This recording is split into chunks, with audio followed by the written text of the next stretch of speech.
Hello and welcome to another special Cats Whiskers podcast. My name is Jono Bullard.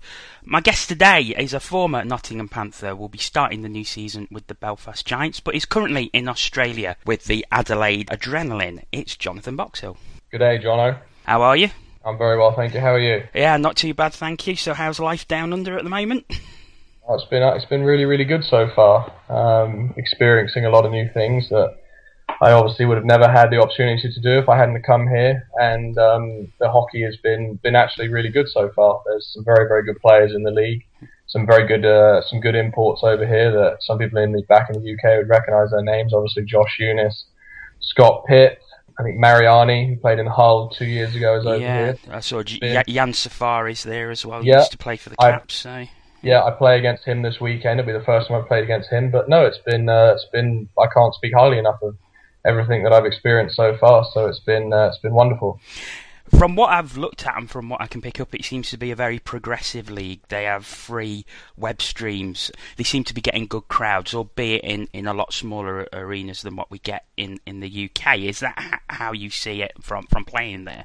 Yeah, it's obviously come on a bit in the last few years. It's quite a tough thing to market in this country because they're so focused on their obviously Aussie rules and their cricket and their rugby. It's really, really tough to compete with those sports, but it does have a niche and they do what they can with marketing the products. But this past weekend we had a home game on Sunday and it was the biggest crowd the team's had in a couple of years. It was about 700 people, and they're loud and they're enthusiastic, and it's really coming along nicely over here, and it's good to see that the sport's progressing throughout the world.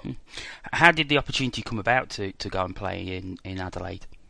It's been something I've wanted to do for a couple of years. I almost did it after I graduated from school, but basically the situation was that I obviously had my graduation mid to early May, and the team wanted me in April, and we came to a bit of an issue with the fact that they wanted me to miss my graduation, and I didn't really want to do that. That's an important thing for me and my life and my family to experience, so I didn't go at that time, and it's just been something I've wanted to do for a couple of years, and the opportunity came about. There's been a couple of British guys that have come through Adelaide over the years. Clarkey did it quite a long time ago now, and he loved his experience then. Mike Will was the goalie here last year, Matt Hayward, the Phillips brothers. So they kind of understand what they're getting with a British player, and it's been great so far. So it's certainly a great place to play. You're doing all right so far. I mean, 5+7 from 13 games for the Adrenaline. How do you rate the Australian League overall? What's the standard like? It's pretty good. For me, one of the main reasons I decided to come over here was it gives me the opportunity to work on certain aspects of my game which I wouldn't have in the Elite League. There's certain people that I'd like to think they wouldn't laugh at this, but I'm far more involved on the power play, and believe it or not, I'm sure there's some people out there who wouldn't believe that, but I am actually running a power play, which has been good. And it gives me the opportunity to work on certain things in my game, as I said, that are important and are room for improvement, and to use that in a game situation is certainly something that's been a benefit so far. But the quality of the players over here is surprising. There are some very, very good Australian players that have played in good leagues around the world. There's two guys on my team that played in Holland. There's a couple of guys that play in North America, a couple of guys that are playing juniors, and there's one guy that's played in the Federal League in the States, which is one of the lower minor leagues, which is still a decent level. But the biggest thing I'll say about the Australians is they compete very, very hard. It's maybe ingrained into them in their culture, but they're very, very hard working. It's actually quite a quick league, but it's good. It's a lot better than I expected, which is a good thing. I mean, one of the things you said there was it's about developing your game and doing things that you wouldn't normally do in the Elite League. And when the World Championships were on, I remember, I think it was Seth Bennett who put a tweet to you about how he was so impressed he was, how you invest in yourself as a player.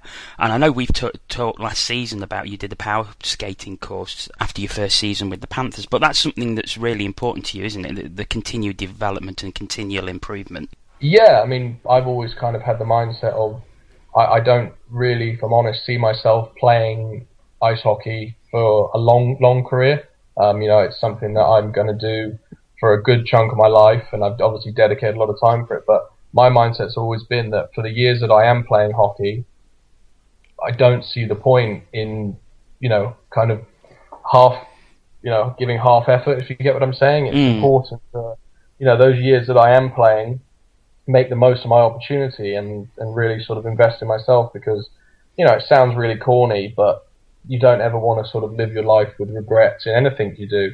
And if I sort of dedicate myself to something for a couple of years and sort of be, once again, sounds really corny, but try and be the best player that I can be for those years that I am playing, then when I look back on my career, then I can look back with fond memories. And I think the last thing that anyone wants to do is look back on their life and think, what if? And that goes to working hard, that goes to this experience that I'm having in Australia, and a lot of things I've done in my life is, you don't ever want to look back and think, well, what if I did this, or if I'd have been something different here. So that's just my main reason for doing these sort of things is it's important to work hard and make the most of your opportunity. But for me, especially, if I'm not going to have a super long ice hockey career, but while I am playing, I'm going to dedicate everything I can to the sport and make the most of my opportunity while I have it. Absolutely. Moving on and moving back to your time at the Panthers. So obviously it was announced in, I think, April, May, that you wouldn't be coming back to Nottingham, and you've signed for the Belfast Giants. And the reaction was quite loud, and it was a lot of disappointment that you wouldn't be coming back. I mean, did you see any of the reaction, and if so, how did that make you feel? I certainly did see some of the reaction. Certain people obviously tweeted at me, and there was a bit of discussion on there. But no, it was a lot of, I'd say 95% of the conversation that people were having and talking about the whole situation was a positive thing, and that was really, really nice. And I really appreciate that people were wishing me well and thanking me for my time and everything that I did while I was in Nottingham. But it was obviously a tough decision, but it was something that I felt was a good opportunity for me. But as I said, on a couple of occasions, I absolutely loved my time in Nottingham, and there was no ill wishes on either side. So it was what I would consider a pretty peaceful transition on both sides of the coin. But it was as I said, it was a tough thing to make that jump, but it just seemed like the right thing to do at the time. I think when you signed for the Panthers, you was, I think it's fair to say, a bit of an unknown quantity, having spent so many seasons in the US collegiate system. So you came over to Nottingham as your first pro hockey role, and you very quickly became a fan favourite. Was that a surprise to you? Yeah, it was. It was a really, really nice thing that everyone kind of welcomed me and made me feel very comfortable there. And when people like you as a player and as a person, that's a really nice thing. But I certainly didn't go there with the intention of that, getting to that level as quick as I did. But I was really pleasantly surprised that it did happen, because that was one thing I was a bit worried about when I got there, was kind of who people thinking, who is this guy? What have we done signing this player? We're one of the big clubs in the league, and we're signing a guy that no one really knows. But I was very, very fortunate, and something I'll never forget is Corey giving me that opportunity that I'll obviously appreciate for a very, very long time, and everyone in the club giving me that opportunity to prove myself at a club like Nottingham. But it was, it was a very, very, very, it was a real honour to be welcomed like that and given that opportunity at a club like Nottingham. Of course, last season was a pretty good one for you personally. You got your best points haul, you've 7 goals and 25 assists.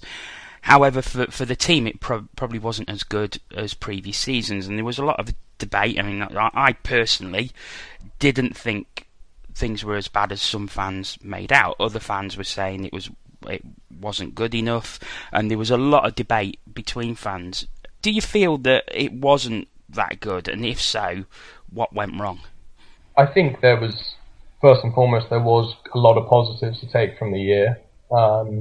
that win that we had against Hamburg at home was Yeah. something that, I don't think that's something that, I wish all the teams that are in the CHL this year absolutely the best of luck, and I'm sure they will do a great job as ambassadors for British ice hockey. But for us to come in our first year against a club that went on to do what it did, obviously in the DEL, and as well as they did in the rest of the tournament, for us to come in and have that win was really, really something special to experience. But it was, the whole issue of injuries and that guys coming in and out and stuff like that is the whole, when you're using excuses, it can, I'm sure fans and everyone who's involved watching the team might get a little bit frustrated with it. But, on a personal level, I don't think it was, as you said, as bad as maybe some people took it to be. We certainly did our best.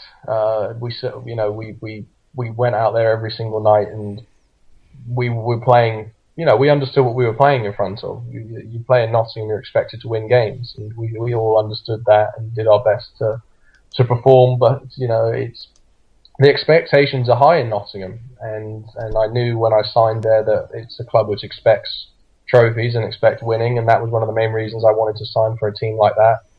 And obviously we didn't. We won the conference last year, which was a good thing, and there was some silverware, but I know fans expected more from us, and I think some guys, and as a team, maybe we expected more from ourselves, but I can't stress enough that the guys that were involved, and it was a long year with everything that we went through, but those guys that were there for the entire season, from that first game in Ljubljana all the way to the end in Coventry. We did everything we could to perform to the best of our abilities. So I think there's a lot of guys that will certainly take pride in what we did last year for some of the adversity that we came up against. But yeah, I can certainly see the argument of some people, as you said, that might be disappointed in what happened last year. Any regrets from your time at the Panthers? I know you said earlier you don't want to have regrets, but were there any? I really would have loved to have made the playoff weekend. I think that as a Panthers player, to come in and play in the playoff weekend, and winning the playoff weekend obviously is the pinnacle. But to just be involved in that weekend and the atmosphere and everything that goes around that weekend, it was tough having to be up in the stands and watch it 2 years in a row. That was certainly something that I would consider a regret, is not making the playoff weekend. On a personal level, maybe produce a bit more offensively at certain times. That's something that maybe a regret for me, is that didn't make the most of certain opportunities that I was given offensively in games. But no, I like to think that I did my best while I was there at Nottingham. So hopefully other people feel the same way. And to turn that around a bit, we had a tweet from Richard Martin. He says, "What is the best hockey-related moment you experienced while with the Panthers?" I would probably say winning the Challenge Cup in my first year when we won that game against Belfast. That was really a special thing to be a part of. To see, once again using the word adversity, if we're using the system that we did, and for it to really work, and to a real team effort to come in, that's something I'll look back on in later years, and really, really fond memories of that as a moment. It sounds cool in my life. It was a real example of what a team can do that night, and certainly proud that I was involved in that team, and hopefully when fans look back on that win, in the history in Nottingham, that they'll just to be part of that team is a real honour. Well, you mentioned the Giants there, so that seamlessly moves on to your move to Belfast. So why the Giants? It's obviously a very, very well-respected club, and it's similar to Nottingham. It's a very well-respected club, and they obviously expect winning over there, and they've had a good couple years. Obviously, last year was a tough year for them in regards to injuries, and how certain things maybe worked out, certain things didn't. But it was an opportunity that came about. and with the opportunity of me to do my MBA, which is very, very important to me to further myself in later life, to prepare myself for when I start working a real job, which is something I look forward to. But it's a club which is got, for the years that it has been around, which I believe this is its 16th year, has always been one of the premier clubs in British ice hockey, and they always put a great product on the ice, and they're very well respected within British ice hockey from a player's perspective. Everyone knows what it's like to play in Belfast and the facilities and everything that goes with it, being in the only sort of major sport in that area. But it's a very, very good opportunity for me, as I said, to better myself as a hockey player, and also in regards to my education. So those are two very important things for me.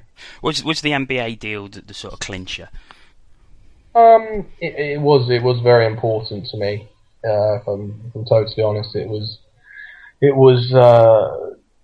certainly something that was a motivation to get done. Whether it was involved in hockey, whether it was to do with hockey, or whether it was without hockey, it was something I really, really wanted to get done in my late 20s. Obviously, graduating from college when I was 24, I kind of set out a timeline of things I wanted to get done, in my life in my 20s, to prepare myself for life after hockey. And I did sort of say to myself that getting my MBA, done within 4 years out of college was something I really wanted to focus on, and the opportunity came about with Belfast, and I'm very happy that I'm very fortunate that I play a sport where I'm able to do that. So I'm very, very lucky that this has come about, and I'm very happy about it. Of course, we know that the Giants have a rich history of winning not only trophies but also championships as well since their inception 15 years ago. Do you think you have more a chance of probably winning an Elite League championship in Belfast than you might have done in Nottingham? I really that's a tough one, because especially, to be completely honest with you, especially with where the league's going this year, I really don't know the answer to that, because with the increase of imports, it's and the quality of the imports that have been signed so far this summer from all teams, it's very, very tough, because you can judge a player on his resume, but until a player actually shows up and you see how motivated they are to play and to win and understand, some people say it takes players, a month, 2 months before they really realise how important the league is, because it's so alien to people that have never played in the UK before. So it's really, really tough to answer that, and this may come across as a political answer, and I would love nothing more than to give you an honest answer, but I genuinely don't know. If you ask me in 2 months' time, when a full roster's assigned and I have a bit of a better understanding, then I might be able to give you an answer. But it's, as I said, they're two very, very, very well-respected clubs, and the opportunity I've been given in Belfast to win a championship is very, very good, and I'm really looking forward to to going out there and doing everything I can to help them and help the organisation to win a championship, because that's my goal. I've won the Challenge Cup, I've won conference. The big one for me, and something I want to do before my career does end, is to win the Elite League, and I really like to do that. You mentioned there about the increase in imports and the sort of increase in quality. Is that something that's perceived throughout playing staff, especially the British players? Because it does seem to me, from a fan's point of view, that the quality does seem to be increasing year on year. Yes, very much so, especially this summer with some of the signings that have been made. I mean, it's quite remarkable, actually, of how good some of the players that are coming over, and the real solid resumes that are coming over. A couple of years ago, you'd get guys that maybe had NHL experience 8-10 years ago and had played in Switzerland or Sweden 5 years ago, and then they've kind of been bumping along in leagues which were similar to the Elite League. But if you look at it this summer, there's a lot of guys that have signed directly from leagues which are what would be seen from the outside world as much, much, much higher than the Elite League. You know, guys coming directly from Switzerland, guys coming, 2 or 3 years removed from, solid DEL numbers, very, very, very competitive American League games. The real solid resumes are coming in, and that's always how I judge the sort of quality of it. Obviously, until you actually see a player in person, then you can really judge. But purely going on statistics and elite prospects from what you see, it's a real solid judge is to see what the player has done in the last 2 to 3 years, and then you can really grasp where they fall on the spectrum of quality as a player. And to see guys coming directly from certain leagues and putting up the numbers they are, it's a real telltale sign of the quality of the players that have been signed so far. And it's a great thing for players like myself it sounds silly, but to have the honour to play against guys that have played in the NHL and won Stanley Cups and had the success they've had throughout Europe is a real honour. So to have the opportunity to play against them is something that I really am excited for and I make the most of. Is that something that can also help your own development by playing with players who have played at such a much higher level that you can learn from them and improve yourself as a player? Yes, absolutely. It's any time to play with the qualities of players. I mean, in the 2 years that I've been involved with Nottingham, just a couple of names, I've been playing with Matt Ryan and Lynn Loynes and those guys my first year. For them to take the time out to show me certain things on the ice, sort of tricks of the trade, as the term people might use, and sort of the sort of sneaky stuff that fans might not appreciate, but when you're battling on the boards with someone, using your body in a certain way and using your stick to protect the puck. These got a lot of guys that come over here, especially with the ones that Corey recruited, I noticed in the 2 years that I were in Nottingham. They were really, really, really good guys for the most part, and they really did, if they saw that you wanted to get better, they would do everything they could to help you, because that's just the natural sequence of hockey. You get to the point of sort of passing over everything you've learned, and it's really, it sounds silly, it sounds strange for me to say this, but it's kind of what I'm doing in Australia, actually. There's certain things that I can pass along to Australian players that I've learned from my time in the Elite League and my time in North America. So it's just a natural sequence of how the sport works. But yeah, when these players come over and they're motivated and they see young players that are hungry to develop their games, there's very, very rare to meet a bad person who's a hockey player. 99.9% of hockey players are just good human beings.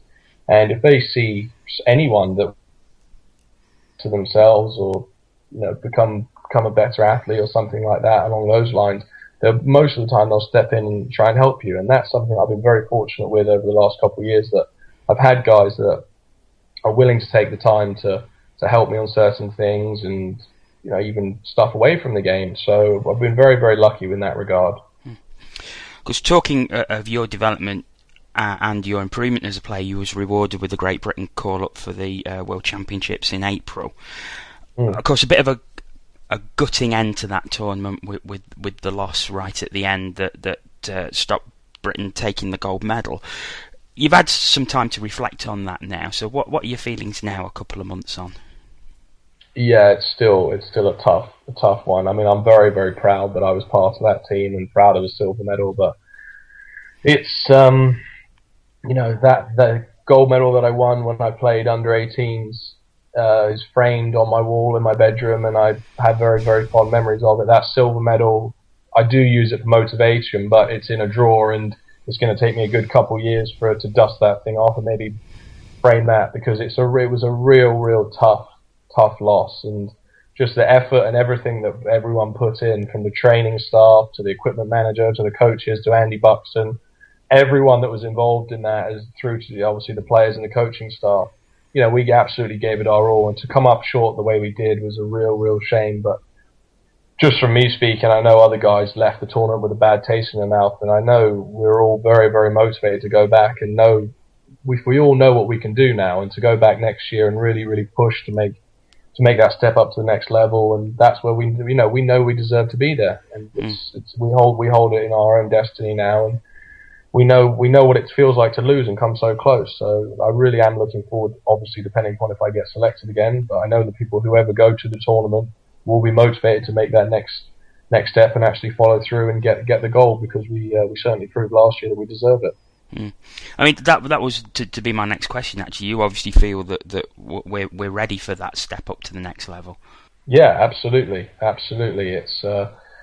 It was demonstrated throughout the tournament that we can not only compete, but we can beat those teams with those KHL and all the money that the Korean team had pumped into it. That the system and the quality of the players that we're now producing through the Elite League and the British development, we can compete with these countries, and we can not only compete with them, we can beat them. And we understand that we may not have the budgets and the resources and the time and the ability to train together as a team as certain nations do prior to the tournament, but we just go there, and the big thing that I noticed this year was everyone was very much buying into the system which Pete and Tommy Watkins implemented, and that really shows through the success that we had, that we listen, we're well coached, and we can be successful. So we did what we did, and we certainly went there and left the tournament proud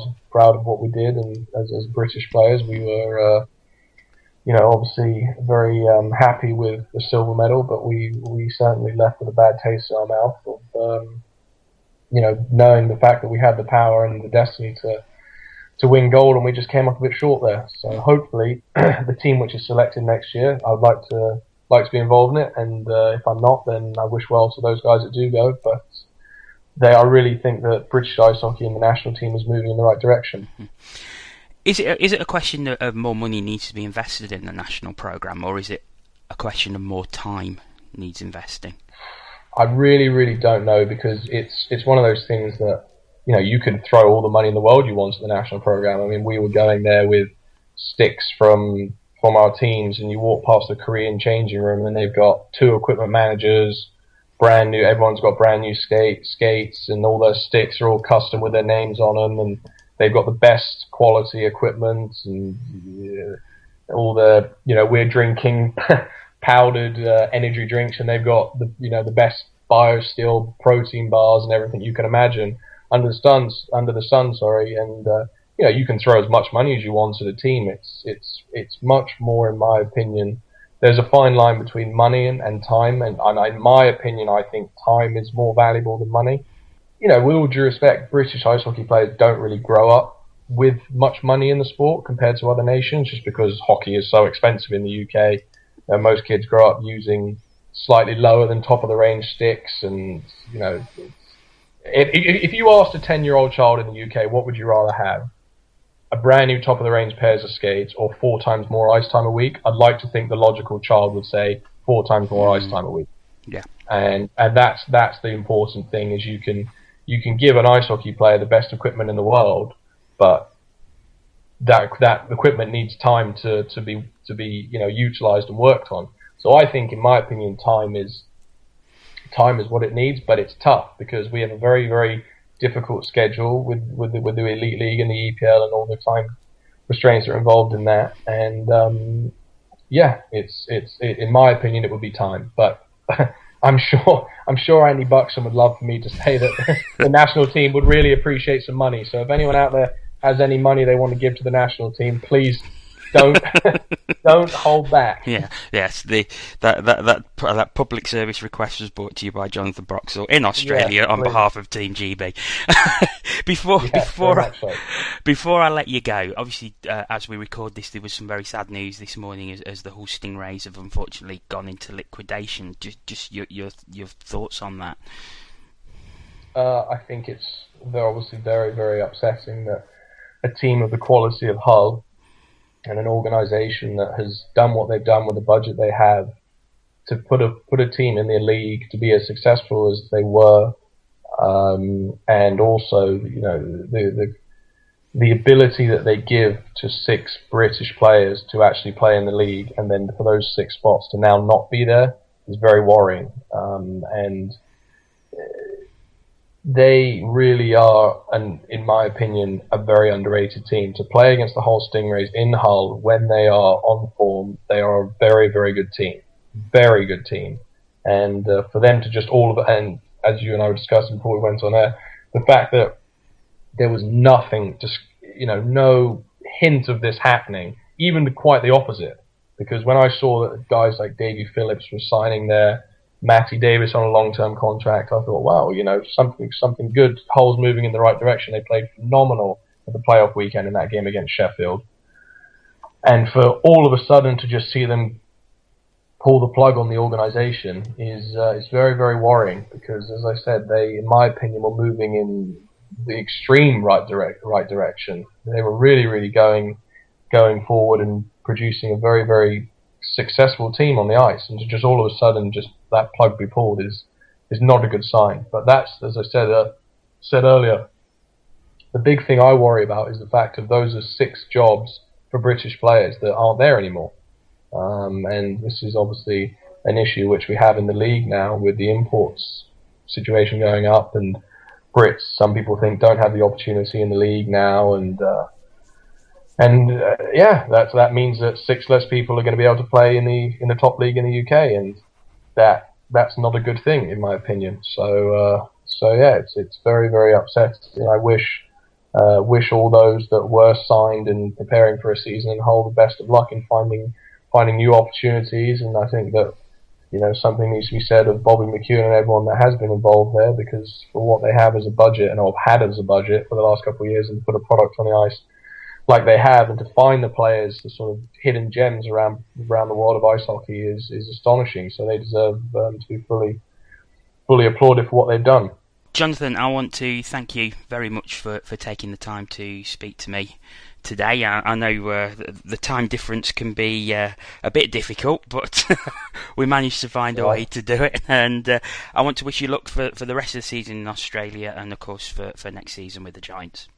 Well, thank you very much, and I really appreciate the support over the last 2 years that I've received from the Nottingham fans, and all the well wishes that I got when the decision was made to go to Belfast. So I really do appreciate that, and that was very, very kind of everyone involved. But thank you for the call. You're welcome. Thanks very much. All right, Jono. Cheers. Jonathan Boxill there. Thank you very much to him for taking the time to come and speak to me earlier today. If you've got any comments or would like to give any feedback on the interview, please contact us on our Twitter feed. It's at Whiskers TV. We will be back with another off-season special, probably later in July, with plenty to discuss, especially with the sad demise of the Hull Stingrays and, of course, the resurrection of the Manchester Storm that was announced today. And, of course, we'll be discussing any Panthers signings that may happen between now and then. Until then, thanks very much for joining me, and thanks once again to Jonathan Boxill, and we will speak to you soon.